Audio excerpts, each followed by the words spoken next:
देखो 4 चीज बताई है शास्त्रों ने, ये 4 चीजें बताती हैं आप इंसान कैसे हो। श्रुतेन, शीलेन, गुणेन और कर्मणा। जिसमें पहली चीज ही है श्रुतेन, सुनते क्या हो तुम, ये बताएगी कि तुम कैसे इंसान हो। क्या सुन रहे हो? बैठ कर के भगवान की कथा सुन रहे हो, संसार की वार्ता सुन रहे हो, या किसी की बुराई बैठ के बड़े मजे से सुने जा रहे हो? आहा क्या मजा है, किसी की निंदा सुनने में कितना मजा आता है। शत्रु की, दुश्मन की बुराई सुनो तो एकदम हृदय को तृप्ति मिल जाती है। एक आध पॉइंट निकल भी गया हाथ से तो फिर से आएंगे लौट करके, बोले क्या कह रहे थे आप, दोबारा बोलना उनके बारे में। इतना मजा आता है।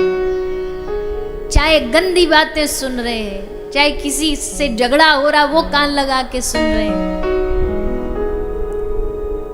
श्रुतेन, सुन क्या रहे हो, ये बहुत बहुत जीवन का सबसे महत्वपूर्ण अंग है। अब अच्छी चीजें सुनते नहीं, आजकल कहीं अच्छी चीजें सुनने को बताओ मिल कहां रही है। टीवी पर तो गंदगी, सोशल मीडिया पर तो उल्टे सीधे अपशब्द, उल्टी सीधी बातें यही कान में जा रही हैं और यही जा करके हृदय को वैसे ही बना रही है। इसलिए श्रुतेन, सुनो क्या, यहां बैठे हो आप, इस बात का प्रमाण है कि चाहे हम भक्त हैं ना हैं या ना है, ये इस बात की गारंटी नहीं यहां बैठे कि भक्ति होंगे, पर इतनी गारंटी जरूर है यहां बैठे हो तो तुम भगवान का भक्त बनना चाहते हो, इसलिए यहां बैठे हो। कोशिश है, प्रयास है कि हे प्रभु कथा सुने और आपके भक्त बन जाए। बस सुनो। अच्छा, गांधी बापू के 3 बंदर थे ना, कौन कौन से बोलिए ना, चलो इशारे से बता दो, मौन हो आप, इशारे से बता दो। अच्छा बुरा मत सुनो, बुरा मत देखो और बुरा मत बोलो। गांधी बापू ये पद्धति से चलते थे। अब ये पद्धति तो है ही बहुत अच्छी, ये तो सब शास्त्र भी कहते हैं। अब इसके और एक कदम आगे बढ़ो कि बुरा नहीं सुनेंगे, बुरा नहीं देखेंगे, बुरा नहीं बोलेंगे, अच्छा सुनेंगे, अच्छा देखेंगे और अच्छा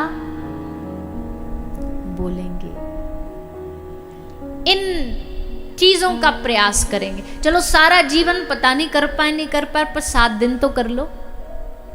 7 दिन का चांस तो है ना, भगवान ने 7 दिन का मौका दिया, कोशिश करो।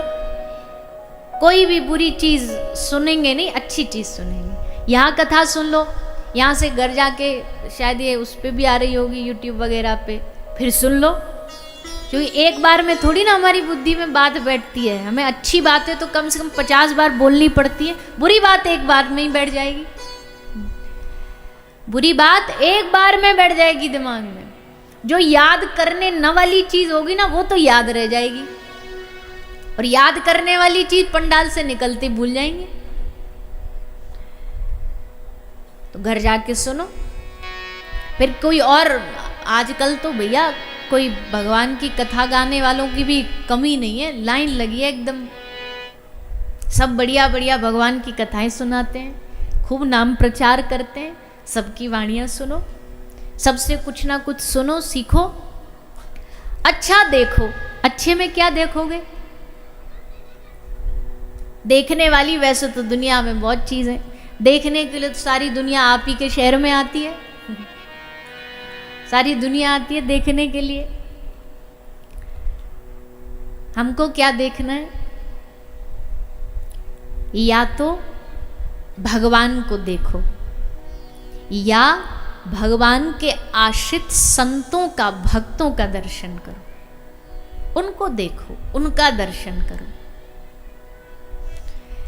यहाँ पंडाल में बैठ के कथा सुनने का यही लाभ है। बोले भैया कथा तो हम घर में भी सुन सकते हो, पर घर में सुनोगे तो बस कथा सुनने मिलेगी, और यहाँ पंडाल में बैठ के सुनोगे तो कथा सुनने को भी मिलेगी और इतने सारे भक्तों का साक्षात दर्शन करने को भी मिलेगा। और ना जाने किस रूप में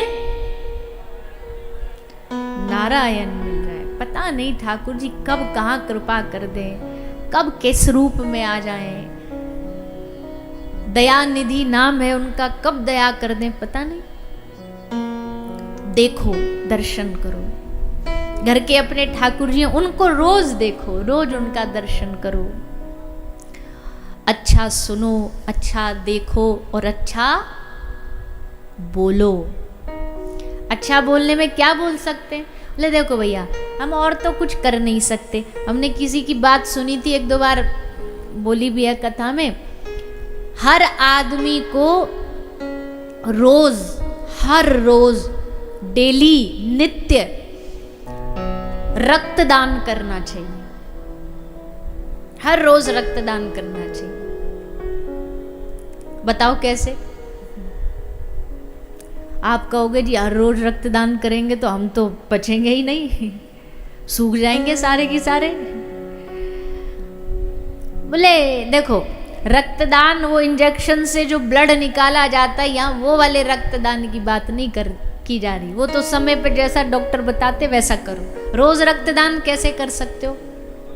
हमने सुना है कि हंसने से और खुश रहने से खून बढ़ता है, तो रोज किसी को दो चार ऐसी अच्छी बात बोल दिया करो कि वो सुन करके हंस जाए और उसका खून बढ़ जाए, हो गया रक्तदान। रोज की रोज अपना रक्तदान करते जाओ, हर रोज कोई अच्छी बात बोल दो। कोई बढ़िया लग रहा है, अरे भैया आज तो अरे माथे पे तिलक लगाए हो, वाह वाह वाह, बड़े सुंदर लग रहे हो। और हम क्या बोलेंगे उल्टा, माथे पे तिलक लगा के ये झूठ मूठ का नाटक करते रहते हैं, ये नौटंकी करते हैं, ये भक्त वक्त तो कुछ है नहीं, ये सब नाटक फैलाते हैं। हर चीज में बुराई ढूंढ लेते हैं हम, अच्छी में बुरी में, भगवान की कथा में बुराई ढूंढ लेंगे, कथा करने वालों में बुराई ढूंढ लेंगे, सब जगह बोलते घूमेंगे। दो अच्छी बात बोल दो, उसका रक्त बढ़ जाए और तुम्हारा रक्तदान हो जाए। अच्छा बोलो, किसी भी व्यक्ति को अच्छा सुनो, और अच्छा सुनने की श्रेणी में सबसे अच्छा सुनना क्या हो सकता है भैया? बोले भगवान की लीला सुनने से अच्छा और रस क्या हो सकता है? आज तक भगवान की लीलाएं गाते गाते गाते कभी भागवत जी पुरानी नहीं हुई, कभी पुरानी नहीं हुई, इसका रस कभी पुराना नहीं हुआ और हर रोज बढ़ ही रहा है। कथाएं भागवत कम नहीं हो रही, बढ़ ही रही हैं। अगर कथा करने वाले बढ़ रहे हैं तो कथा कराने वालों की भी कोई कमी नहीं है। ठाकुर जी सबको कहीं ना कहीं, सबको हर गांव हर शहर में सेट कर रखा है, तुमको यहाँ कथा करनी है, तुमको यहाँ करनी है। हमको लगता है कि ये सब अचानक अचानक नहीं हुआ। बड़ी प्रचलित कथा है, भगवान शंकर महादेव पार्वती के संग संग निकल के जा रहे हैं, पार्वती मैया संग में जा रही हैं, देखा भगवान भोलेनाथ ने, महादेव ने एक भूमि को, खाली जगह को, ना कोई मंदिर ना कोई वहाँ पर कोई मूर्ति, ऐसी खाली खेत पड़ा था। भगवान महादेव ने उसको झुक के प्रणाम किया। तो मैया ने उत्सुकतावश पूछा कि भाई कोई दिख नहीं रहा, हो सकता कोई मंदिर कुछ होगा, कोई मूर्ति होगी। पूछा कि महादेव आपने प्रभु इसको प्रणाम क्यों किया? महादेव ने कहा आज से कई हजार वर्ष पहले इसी भूमि पर भगवान की कथा हुई थी, कथा गाई गई थी, इसलिए भूमि कथा होने से धन्य हो गई, इसलिए मैं इसको प्रणाम कर रहा हूं। भैया बोले अच्छा। थोड़ी आगे बढ़े, फिर एक जगह खाली पड़ी थी, खेत खाली पड़े थे, महादेव ने फिर प्रणाम किया। तो मैया ने उत्सुकतावश पूछा यहाँ भी हजारों साल पहले कथा हुई थी क्या जो आप प्रणाम कर रहे हो? बोले नहीं, यहाँ हजारों साल पहले हुई नहीं थी, फिर क्यों प्रणाम कर रहे हो? बोले यहाँ हजारों साल बाद होने वाली है, इसलिए स्थान को प्रणाम कर रहा हूं। मतलब स्थान हजारों वर्ष पूर्व से निश्चित है कि यहाँ होगी। स्थान निश्चित है, कराने वाले निश्चित हैं, करने वाले निश्चित हैं, सब निश्चित है ठाकुर जी की डायरी में। हमको तो बस देखना भर रहता है, हमको लगता है सब अपने आप हो गया। अरे भैया, अपने आप नहीं हुआ। जगत का स्वामी बैठा बैठा सब खेल नचा रहा है, सबको नचा रहा है, सब कर रहा है। करते हो तुम कन्हैया, मेरा नाम हो रहा है। कठपुतली सोच लेती है कि सारी कहानी हमारी है, पर तेरी थोड़ी है भैया कहानी। कठपुतली का खेल शायद राजस्थान से ही शुरू हुआ ना, तो कठपुतली नाच रही है और सोच रही सारी कहानी मेरी। अरे तेरी कहानी नहीं, तू किरदार है बस। हम सब भी किरदार हैं, कहानियां वही रहेंगी, हर जमाने में किरदार बदलते जाएंगे, कहानियां सब वही रहने वाली हैं। तो भैया, ये भगवान की कृपा से ही प्रसाद मिलता है कि हम यहाँ आ पाए हैं, भगवान की कथा सुन पाए। श्रीमद् भागवत जी इंसान के मन को स्वच्छ करने का कार्य करती है।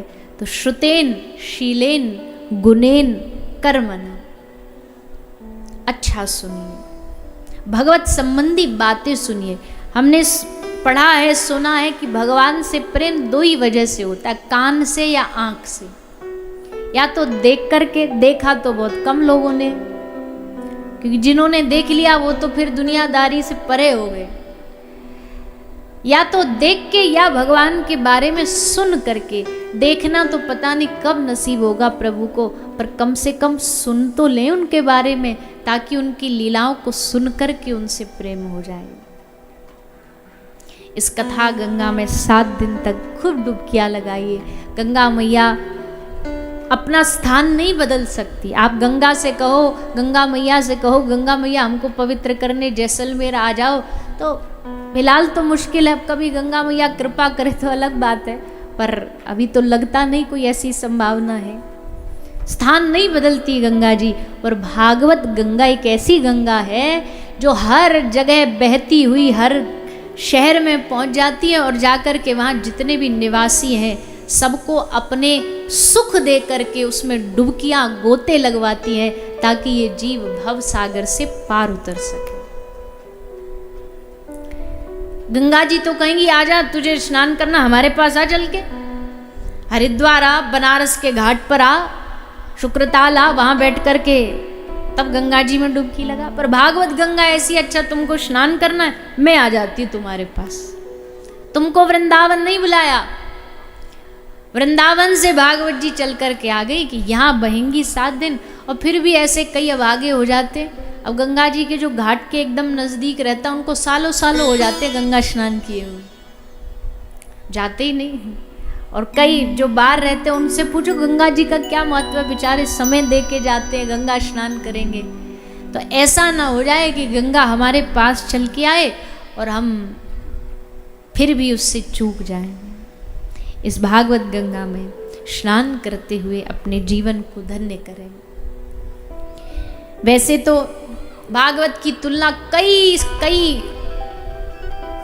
वाणी के द्वारा अलग अलग भावों में की गई है। उसमें से एक भाव है कि ये कथा गंगा है, ये कथा सरोवर है, जो हमें भगवान से जोड़ने का काम करती है। महापुरुष कहते हैं सत्संग है ज्ञान सरोवर, सुखों की खान बंदे, सत्संग से ही मिल जाते सचमुच भगवान बंदे। सत्संग से होकर जाता मंजिल का रास्ता।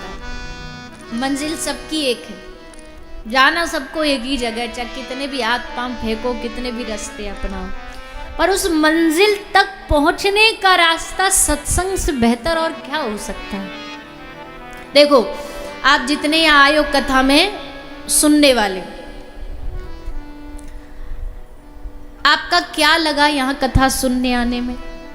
कराने वाले को तो चलो हम कह सकते हैं भाई उसको तो खूब सारी मेहनत, परिश्रम, पैसा, समय सब लगा। हमको क्या है, हम मन बनाया इच्छा मन में व्यक्त की, संकल्प की, भगवान ने कृपा की और आ गए कथा सुनने के लिए। कोई आपसे बाहर कोई टिकट तो नहीं मांगी कि भीतर जा रहे हो भैया पहले टिकट दिखाओ? बताइए ना, बोलिए ना, बताओ किसी ने आज तक दुनिया में कहीं सुनी कथा सुनने की टिकट लगती है? और जिस दिन ये शुरू हो गया समझ लो घोर कलयुग चालू। अगर कथा की टिकट लग गई तो मतलब कलयुग तो अब प्रचंड रूप पे है। बहुत से लोग करते हैं, अच्छा ठीक है, कोई अलग तरीके के कुछ शोध कर ले, वो कर ले, वो अलग बात है। पर कोई कथा करे और कथा के लिए, ज्ञान के लिए कहे कि भाई इतने रुपया की टिकट है, तो ये तो सारा धर्म का बंटाधार हो जाएगा। शायद हो भी सकता कलयुग में हो, हम तो कह नहीं सकते, हमें तो पता नहीं क्या होगा, पर जिस तरीके का वातावरण दिख रहा हो भी सकता है। कलयुग की पहचान है। पर अभी तक तो शायद ठाकुर जी ने बचा रखा है सबको कि कथा में जब आप आते हैं आपसे कोई आपका धर्म नहीं पूछता, आपसे आपकी कोई जाति नहीं पूछता, आपसे आपका कोई नाम नहीं पूछता, बल्कि जितने लोग आए हैं उनको बड़ी श्रद्धा से, भीतर आदर से, सम्मान के साथ बिठा करके, क्योंकि श्रोता नहीं आते, श्रोताओं के हृदय में बैठे साक्षात भगवान आते कथा सुनने के लिए। हमारे एक बंगाल में कथा हुई थी। बंगाल के लोग वैसे भी बड़े प्रेमी होते हैं, महाप्रभु की कृपा है सब पे। तो एक कथा में ऐसा हमने देखा कि वहाँ ये प्रचलन था, वहाँ लोगों में होड़ लगती थी, आज हम बैठेंगे, कल हम बैठेंगे। तो क्या होड़ लगती थी? बोले दरवाजे पे जहाँ पर जूते चप्पल उतरती है ना, वहाँ पे सब लोग, सारी महिलाएं अपनी अपनी साड़ी का पल्लू बिछा के बैठती थी, और जितने श्रोता उसमें भीतर प्रवेश करते थे नंगे पांव, सबके चरणों की धूल उस कपड़े पर लेती थी और फिर उसको जाकर के अपने घर में रखती थी कि इसमें सब भक्तों की चरण रज है। तो कितना बड़ा भाव है कि यहाँ कथा में कोई इंसान थोड़ी आ रहे, साक्षात मेरे हरि आ रहे, नारे नारे अनेक रूपों में। तो भैया हमें तो बस इतना करना, इच्छा करो मन में कि हमें भगवान की कथा सुननी, फिर भगवान से प्रार्थना करो, फिर भगवान खींच के लाएंगे यहाँ, फिर अपनी कथा से जोड़ेंगे। दुर्लभ है जिसको पाना तप बल के जोर से, तपस्या के बल से, दान के बल से, ध्यान के बल से जो नहीं मिलता वो बंधे चले आएंगे सत्संग की डोर से। वो प्रभु भागे भागे आ जाएंगे सत्संग के पीछे पीछे। कैसे आएंगे? बोले भक्तन पाछे यूं फिरे जो बछड़ा संग गाए। ठाकुर जी अपने भक्तों के पीछे कैसे चलते? बोले जैसे एक बछिया के पीछे पीछे उसकी मैया चलती है ना, गौ माता, बछिया जहां जहां जाएगी गैया वहां जाएगी। ठीक वैसे जहां जहां भगवान के भक्त जाएंगे ठाकुर जी वहां पीछे पीछे जाएंगे, वहां पीछे पीछे दौड़े आएंगे। तो भगवान को पाने की एक ही डोर है, कलयुग में तो सत्संग के बल से भगवान को पाया जाता है। इसलिए सत्संग है बहती गंगा, कर ले स्नान बंदे। ये 7 दिन भगवान ने, अच्छा अब लोग कहेंगे जी जीवन तो है 70 साल का और तुम कह रहे हो 7 दिन कथा सुन करके कल्याण हो जाएगा। इतने से 7 दिन में क्या हो जाता है? वैसे तो कथा पूरे जीवन के लिए, पर किसी को मौका 7 दिन भी मिल गया ना। अच्छा चलो आप बताओ, यहाँ इतनी सारी मैयाएं बैठी हैं, माताओं आप बताओ, हमको 10 किलो दूध की दही जमानी हो, ठीक है, 10 किलो दूध की दही जमानी है, तो जामन, जामन ही बोलते हैं आप लोग, हाँ, तो जामन उस 10 किलो दूध के लिए कितना चाहिए? 10 किलो दूध है तो कम से कम 5 किलो तो चाहिए नहीं? मिठाई की दुकान वाले बताएंगे।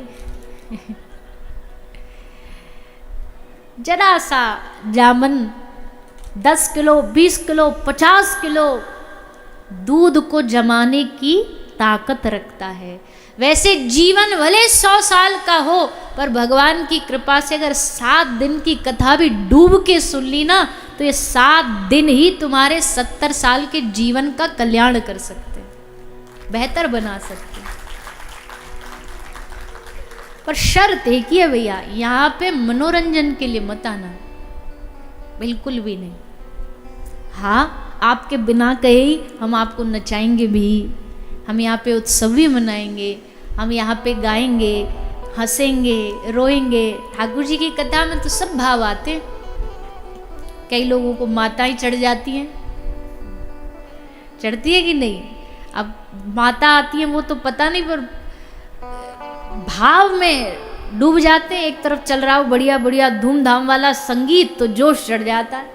हमको तो ऐसा लगता है कि भावना जब उच्च शिखर पे पहुंच जाती है तो आदमी को फिर होश नहीं रहता, ये हमको लगता। माता आई ना आई वो तो हमको पता नहीं, और हम बोल भी नहीं सकते, क्योंकि हमको लगता माता ही क्यों आती है, भैरव बाबा क्यों नहीं आते? अगर मैया ही आई है, भैरव बाबा भी चढ़ जाने चाहिए। पर हमने इतना पढ़ा है कि जब शरीर में कोई दैवीय शक्ति आ जाती है ना, तो फिर शरीर सामान्य बचता नहीं। अब हमको तो ऐसा दिखता नहीं, जिन जो कहते हैं हमारे शरीर में माता आती है, सामान्य शरीर उनका, सामान्य व्यवहार, तब फिर देखने में ऐसा लगता है कि ये सब बस बातें भर हैं। पर इतना जरूर है कि कुछ ना कुछ आवेग आ जाता है, आदमी एकदम भाव में डूब जाता है। दुनिया की इतनी चिंताओं से थका आदमी जब पायो परम विश्राम, तुलसी बाबा कहते हैं, मैं राम नाम की जब सुमिरन करता हूँ, जब राम नाम में डूबता हूँ, तो पायो परम विश्राम। भैया सारी दुनिया में भाग दौड़ है, बस एक ये भगवान की कथा ही है जहाँ परम विश्राम की अनुभूति कर सकते हो। यहाँ मन को विश्राम मिलता है, शरीर को नहीं, मन को विश्राम मिलता है। और आजकल शरीर से थका नहीं है इंसान, मन से थका है। शरीर से तो खूब सारी सुविधाएं हैं, बर्तन धोने की मशीन तो अलग आ गई, कपड़ा धोने की तो चली रही है कब से, आजकल पोछा लगाने वाला भी आ गया, वो एक रोबोट, सब काम करने वाले आ गए। तो शरीर की थकान तो है ही नहीं। गर्मी है तो एसी है, ठंडक है तो हीटर है, काहे की थकान? चलना कहीं दो कदम चलना नहीं, 2 कदम चलने के लिए सबके पास अपने अपने वाहन है। शरीर की थकान तो है ही नहीं। सीढ़ियों पर चढ़ना नहीं, लिफ्ट लग गई, लिफ्ट से चढ़ जाओ। कितने कितने सारे हमको व्यवस्थाएं दे दी गई शरीर की सुविधा के लिए। पर भैया शरीर तो आराम में है आज, पर मन आराम में नहीं है। मन थोड़ा सा विचलित है। तो ऐसे समय में परम विश्राम का काम जो करती है, वो भगवान की कथा करती है। तो आइए सब बड़े भाव से, श्रद्धा से, प्रेम से, विश्वास से इस भागवत की कथा में प्रवेश करें। सब हाथ जोड़ लेंगे और भागवत के प्रथम श्लोक का, महात्म के प्रथम श्लोक का सब मिलकर के साथ में पाठ करेंगे। पीछे पीछे सभी बोलिएगा। सच्चिदानंद रूपाय, सच्चिदानंद रूपाय, सच्चिदानंद रूपाय,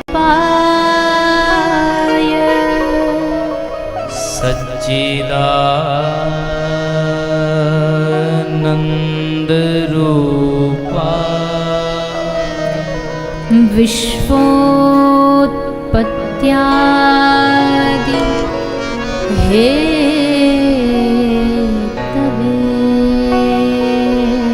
विश्वोत्पत्त्यादि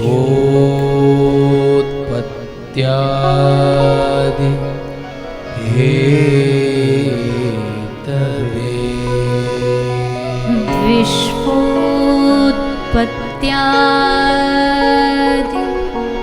हेतवे, विश्वोत्पत्त्यादि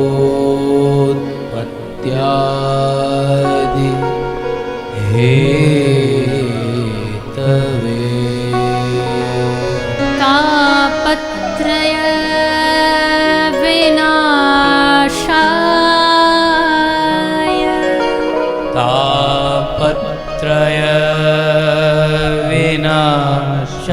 विनाशाय तापत्रय विनाशाय तापत्रय विनाशाय श्री कृष्णाय वयं नुमः श्री कृष्णाय वयं नुमः श्री कृष्णाय वयं